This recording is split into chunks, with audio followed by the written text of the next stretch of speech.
BRS అధినేత మాజీ ముఖ్యమంత్రి కల్వకుంట్ల చంద్రశేఖరరావు వేసిన రిట్ పిటిషన్ను తెలంగాణ హైకోర్టు కొట్టివేసింది. విద్యుత్ కమిషన్ విచారణను రద్దు చేయాలంటూ ఆయన అత్యున్నత న్యాయస్థానాన్ని ఆశ్రయించిన సంగతి తెలిసిందే. అయితే ప్రభుత్వ వాదనలతో ఏకీభవించిన హైకోర్టు ధర్మాసనం కేసీఆర్ పిటిషన్ను కొట్టేస్తున్నట్లు ఈ రోజు వెల్లడించింది. బీఆర్ఎస్ హయాంలో విద్యుత్ కొనుగోలులో అవకతవకలు జరిగాయంటూ కాంగ్రెస్ జస్టిస్ నరసింహారెడ్డి నేతృత్వంలో కమిషన్ వేసింది. ఈ కమిషన్ మాజీ సీఎం కేసీఆర్కు విచారణకు హాజరు కావాల్సిందిగా నోటీసులు సైతం జారీ చేసింది.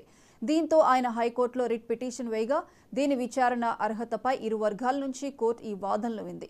విద్యుత్ కొనుగోలులో ఎక్కడ అవకతవకలు జరగలేదని, సహజ న్యాయ సూత్రాలకు విరుద్ధంగా కమిషన్ ఏర్పాటైందని కేసీఆర్ తరపు న్యాయవాది ఆదిత్య సోంది వాదించారు. అయితే పద్ధతి ప్రకారమే విచారణ జరుగుతుందని, ట్రాన్స్కోజెన్కో అధికారులను సైతం విచారించిందని ప్రభుత్వం తరపున ఏజీ సుదర్శన్ రెడ్డి వాదనలు వినిపించారు.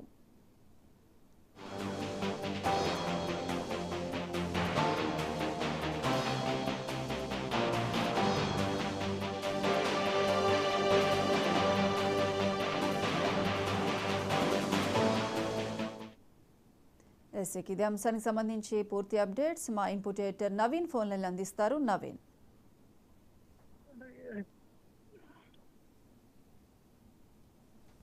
కేసీఆర్ కి ఎదురుదెబ్బ అని చెప్పుకోవచ్చు. ముఖ్యంగా కేసీఆర్ పిటిషన్ ఏదైతే ప్రభుత్వం ఏర్పాటు చేసినటువంటి విద్యుత్ కమిషన్ ను సవాల్ చేస్తూ కేసీఆర్ పిటిషన్ కూడా దాఖలు చేయడం జరిగింది. ముఖ్యంగా విద్యుత్ కొనుగోలుతో పాటు పవర్ ప్లాంట్ నిర్మాణంపైనే ఈ యొక్క కమిషన్ కూడా ఏర్పాటు చేసినటువంటి పరిస్థితి నెలకొంది. అయితే ఈ రోజు విచారణ జరిగినటువంటి సమయంలో మాత్రం ఇటు కేసీఆర్ దాఖలు చేసినటువంటి పిటిషన్ ని పూర్తి స్థాయిలో ఇటు హైకోర్టు కూడా కొట్టివేసినటువంటి పరిస్థితి నెలకొంది. ఎందుకంటే విద్యుత్ కమిషన్ ఏకపక్షంగా వ్యవహరిస్తుందని చెప్పి గతంలోనే కేసీఆర్ కూడా తెలపడం జరిగింది. దాంతో పాటు కేసీఆర్ తరపునటువంటి న్యాయవాదులు కూడా ఈ రోజు ఈ అంశాలపై కూడా వాదించినటువంటి పరిస్థితి నెలకొంది. అయితే కమిషన్ ఏర్పాటుపై ప్రభుత్వం జారీ చేసినటువంటి ఉత్తర్వులను కొట్టివేయాలని చెప్పేసి కూడా ముఖ్యంగా కేసీఆర్ ఈ యొక్క పిటిషన్ కూడా మెన్షన్ చేసినటువంటి పరిస్థితి నెలకొంది. ఏదైతే జస్టిస్ ఎల్ నరసింహారెడ్డి నోటీసులు రద్దు చేయాలి, ఎందుకంటే వారందరూ కూడా ఏకపక్షంగా వ్యవహరిస్తున్న అంశాలపై కూడా ఈ అంశాన్ని కేసీఆర్ తరపునటువంటి న్యాయవాదులు కూడా ఇటు కోర్టు ముందుకి తెలిపినటువంటి పరిస్థితి నెలకొంది. కానీ హైకోర్టు మాత్రం ఈ యొక్క పిటిషన్ కూడా కొట్టివేసినటువంటి పరిస్థితి నెలకొంది. ఒకవైపు ఏజీ కూడా ఈ అంశాలపై కూడా వాదన కూడా వినిపించడం జరిగింది. ముఖ్యంగా ఈ విద్యుత్ కమిషన్ ఏర్పాటు సంబంధించిన అంశాలపై కూడా గతంలోనే ఇటు కేసీఆర్ కూడా 2 సార్లు నోటీసులు ఇచ్చినప్పుడు కూడా వారు నోటీసులోకి విచారణకి హాజరు కాకుండా నేరుగా కోర్టు మెట్లు ఎక్కారని చెప్పేసి కూడా ఇటు ఏజీ కూడా ఈ యొక్క వాదన కూడా వినిపించినటువంటి పరిస్థితి నెలకొంది. కాబట్టి ఇరు వాదనలు విన్న తర్వాత హైకోర్టు కేసీఆర్ దాఖలు చేసినటువంటి పిటిషన్ కూడా కొట్టివేయడం జరిగింది. రైట్ నవీన్, అయితే కేసీఆర్ దాఖలు చేసిన రిట్ పిటిషన్ను కోర్టు కొట్టివేసింది. అయితే దీనిపై తదుపరి చర్య ఏ విధంగా ఉండబోతోంది? బీఆర్ఎస్ ఎటువంటి స్టెప్ తీసుకోనుంది దీనిపై?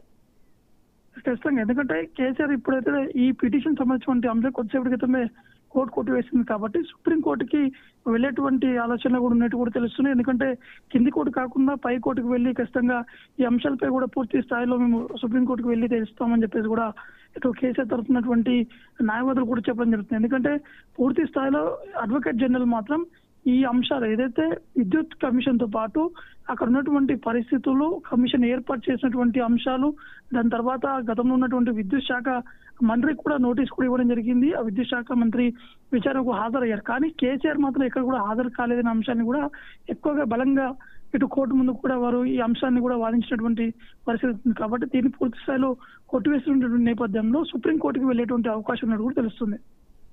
Right Naveen, thank you.